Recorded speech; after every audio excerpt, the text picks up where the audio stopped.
All right, here's a fun little nightmare statistic for you.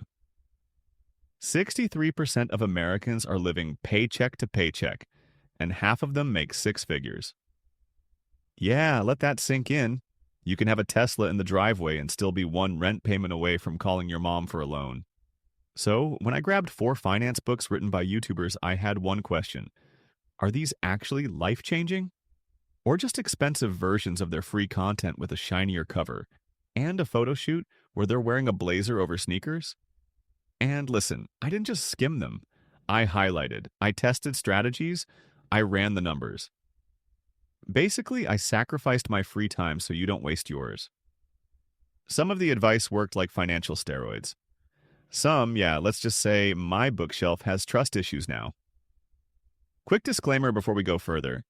This video is entertainment and education only, not financial advice. Don't buy or sell anything because a guy with a mic and an over-caffeinated tone said so. Got it? Great. Now let's break these down, starting with the man who treats debt like it owes him money, Dave Ramsey. The total money makeover. Dave Ramsey is basically the Mr. Miyagi of debt, except instead of wax on, wax off, it's cut up your credit cards, snowball your debt. His total money makeover is built around the famous 7 baby steps, which, to be fair, don't feel very baby when you're on step 3 and eating beans because you're saving a 6-month emergency fund. Here's the framework. 1. Save $1,000 fast, like skip DoorDash for a month fast. 2. Pay off all debt except the mortgage using the snowball method. 3. Build 3 to 6 months of expenses in cash. 4. Invest 15% into retirement accounts. 5. Save for kids' college. 6. Pay off your house. 7. Build wealth and give generously. Why does it hit so hard? Simplicity. Ramsey isn't trying to teach you about the yield curve. He's trying to get you out of the chokehold of debt. And the snowball method, where you pay off the smallest balance first, works because it gives you momentum. You feel progress early. It's financial gamification. You level up, then keep going. But here's the rub. Ramsey hates credit cards like they keyed his car. Even responsible use like cashback and points is off limits. That's leaving free money on the table. His framework assumes a steady job and a pretty middle-class lifestyle. If you're a gig worker, single mom, or just got laid off, his rigidity can feel punishing. Where Ramsey's book paid off for me, I used his $1,000 emergency fund step, and honestly, even having that tiny cushion changes your stress level. When my car battery died, I didn't panic swipe a credit card, I just fixed it.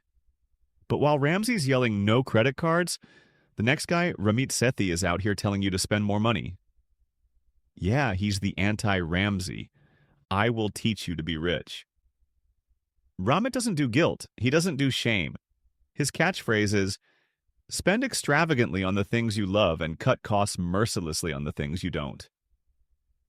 His I will teach you to be rich is like financial therapy with spreadsheets. It's structured as a 6-week program where you open the right accounts, automate your bills, savings, and investments, optimize your credit cards, create a conscious spending plan. Start investing without overthinking. The star of his show?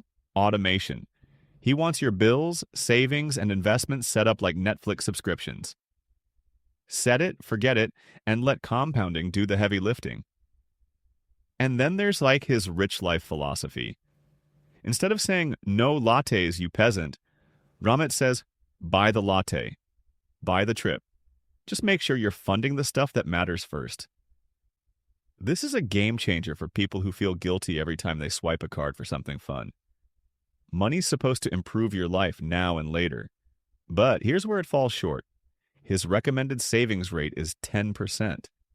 That'll technically get you to retirement at 65 eating store brand oatmeal. If you want freedom earlier, you'll need to crank that number way higher. For beginners, it's brilliant. But if you're already investing, you might feel like it skims over deeper strategy. What paid off from Ramit for me? Automation. Once I set up automatic transfers into savings and investments, I stopped missing payments, stopped forgetting, and stopped mentally budgeting every second. And yes, I bought sneakers guilt-free. So Ramsey gives you a rigid roadmap. Ramit gives you permission to spend. But Brian Preston and Bo Hanson, aka the money guys, they give you a blueprint so detailed it feels like NASA designed it.